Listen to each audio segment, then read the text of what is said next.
Terima kasih untuk kesempatan. Shalom, damai hati. Assalamualaikum warahmatullahi wabarakatuh. Om Swastiastu, Namo Buddhaya, salam kebajikan.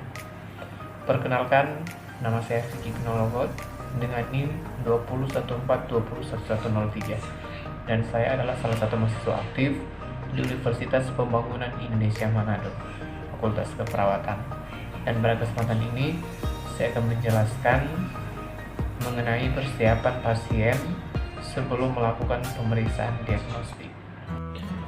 Pemeriksaan laboratorium ini adalah suatu tindakan dan prosedur tindakan dan pemeriksaan khusus dengan mengambil bahan atau sampel terhadap pasien. Sebelum masuk pada tahap persiapan, maka masuk dalam pemahaman instruksi.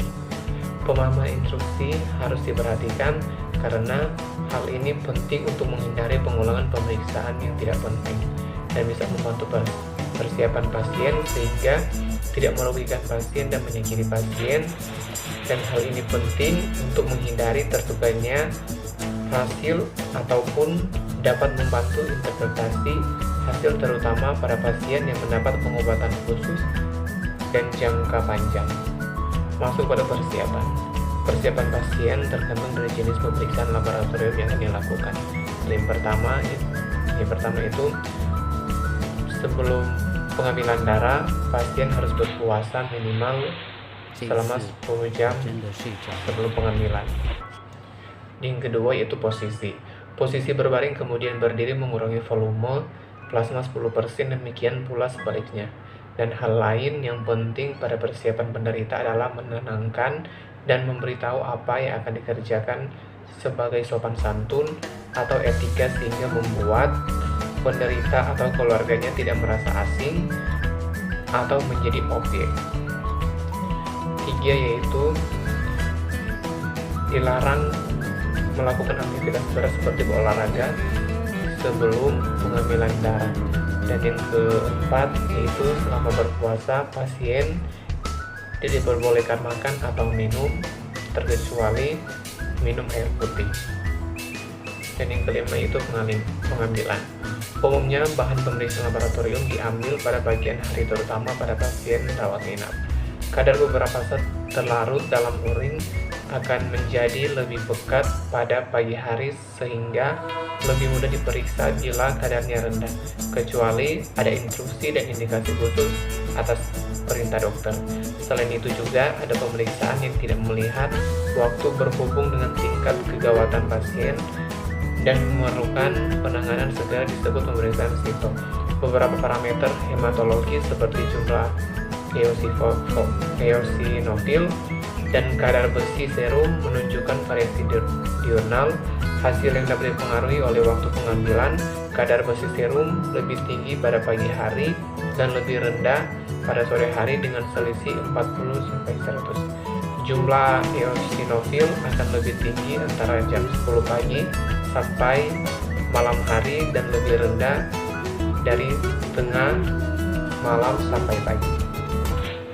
Dan yang keenam yaitu menghindari rokok dan beberapa minuman tanpa gula, alkohol, dan aktif drugs karena akan mempengaruhi hasil pemeriksaan tersebut.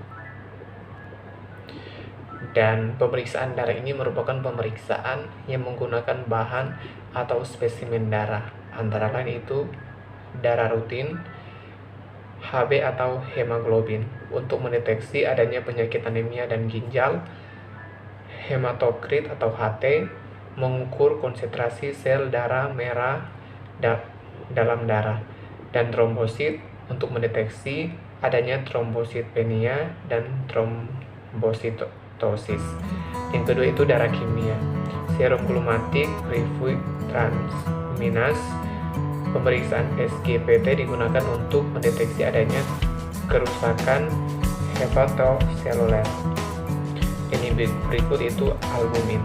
Pemeriksaan albumin ini dilakukan untuk mendeteksi kemampuan albumin yang disintesis oleh hepat, bertujuan untuk menentukan adanya gangguan hepat seperti luka bakar, gangguan ginjal. asam urat. Pemeriksaan asam urat ini dilakukan untuk mendeteksi penyakit pada ginjal, luka bakar, dan kehamilan. Bilirubin, pemeriksaan bilirubin ini dilakukan untuk mendeteksi kadar bilirubin. Ini dilakukan untuk mendeteksi adanya difterik, obstruktif, oleh batu atau neoplasma, hepatitis, dan dilakukan untuk mendeteksi adanya anemia dan malaria. Estrogen, pemeriksaan estrogen dilakukan untuk mendeteksi disfungsi ovarium, gejala menopause, dan pasca menopause. Gas darah arteri, pemeriksaan ini dilakukan untuk mendeteksi gangguan keseimbangan asam basa yang disebabkan oleh gangguan respiratorik atau gangguan metabolik. Gula darah puasa, pemeriksaan ini juga dilakukan untuk mendeteksi adanya diabetes. Gula darah